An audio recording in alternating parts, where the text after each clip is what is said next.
Hi everyone, Valerie from the Highland Homestead here. I wanted to show you the small bed I planted up at the beginning of the coronavirus outbreak. So that's about 7-8 weeks ago. This is what it looks like at the moment. The radish that we planted.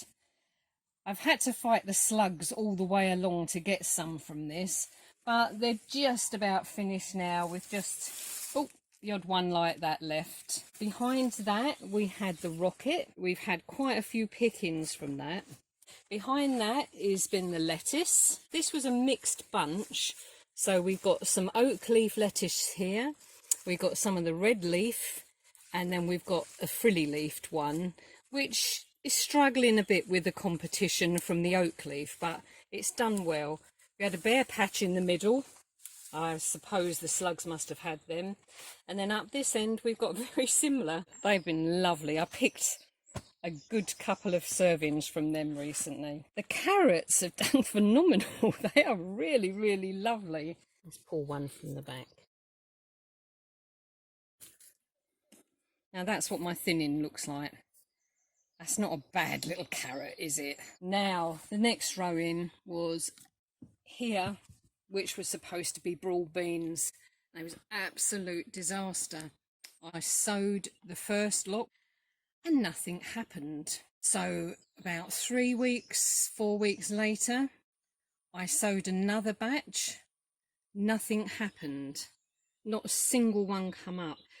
So I suspect there was something wrong with the packet of seeds. It is possible that they either got too hot in transit or I kept them too hot here. It's not beyond me. I've had success with other dwarf beans. The beans in here have come up. So I don't know what was wrong with those other beans.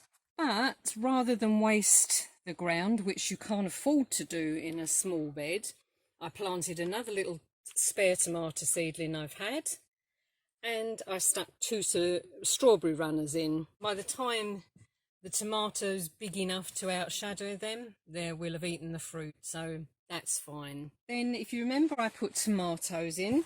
This one was a Yellow Delight, and over this end is the Gardener's Delight, and they're both doing really well. I've tied them in at an angle to get them away from the peas, and I've been taking the shoots out of the sides, as you're meant to do, and tying them in. I'll show you on another bed what I mean by that. You see this little shoot in the axis? Well, you just nip that out and that helps it to grow. You could actually stick that in compost and you'd have a good shot of that growing as well. And then finally at the back, looking absolutely beautiful, are my peas. These are the dwarf peas.